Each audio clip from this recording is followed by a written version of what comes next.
प्रिय श्रोता बंधु आपणकर कन्या राशि तो जदि कन्या राशि ताहले जानतु ये मास बोले अगस्ट 17 ठारू सेप्टेम्बर 17 जाए ये जो मास 30 दिन ये मासटी आपण मानू दोहलई देव एक दोदुल्यमान अवस्था आपणकर समय जीव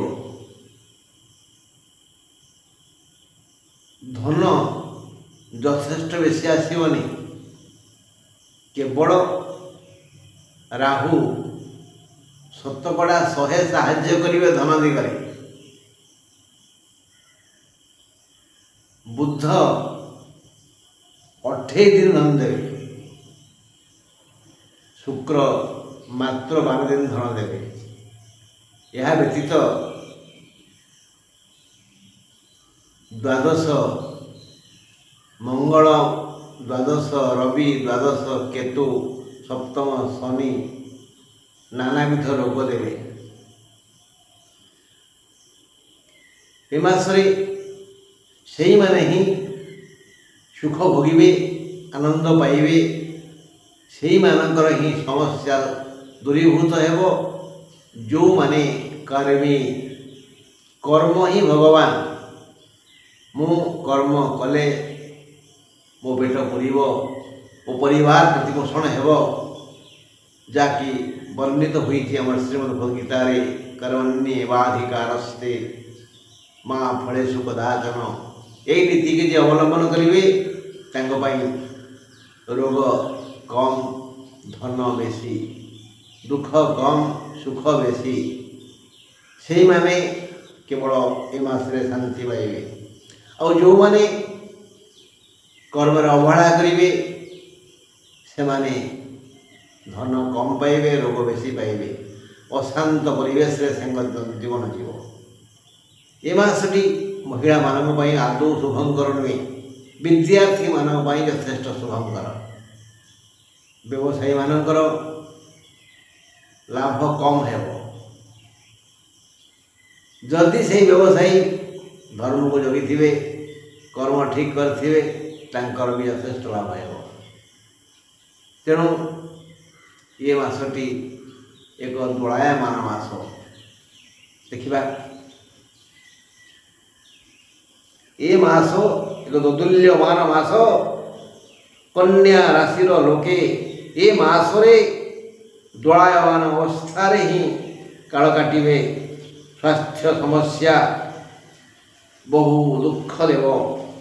धनागम यथेष्ट बेसी हेबनी कारण द्वादश रवि द्वादश मंगल द्वादश केतु सप्तम शनि बड़ हैरान करेंगे षष्ठ राहु पूर्ण सहयोग करेंगे शुक्र 4-9 ओ बुध मास आरंभ 29 जाए आर्थिक सहयोग करेंगे ये समस्त धन परिवार पाई यथेष्ट हेबनी अभाव लगी रहिबो अकस्मात बहु बद खर्च हो अभाव पाई पारिवारिक समस्या मुंड टेकिबो जी सचेतन हेबो कर्म ही भगवान भावी कर्म कर चलिबो से ही सुख पाइबो शांति पाइबो ओ प्रशंसनीय हेबो धनवान भी हेबो सुतरां ये मासटी हैरान करिबो मासटी महिला मानक पई अशुभ अटे विद्यार्थी मानक पई मासटी शुभ अटे व्यवसाय कम लाभ हेबो दशम बृहस्पति आर्थिक समस्या लगी रहिबो सप्तम शनि द्वादश केतु द्वादश रवि और द्वादश मंगल यही 4 ग्रहों पर नानाविध रोग देखा देव जदि जन्म जातक एमाने शुभ तेबे रोग आसब आजीव जदि एमाने अशुभ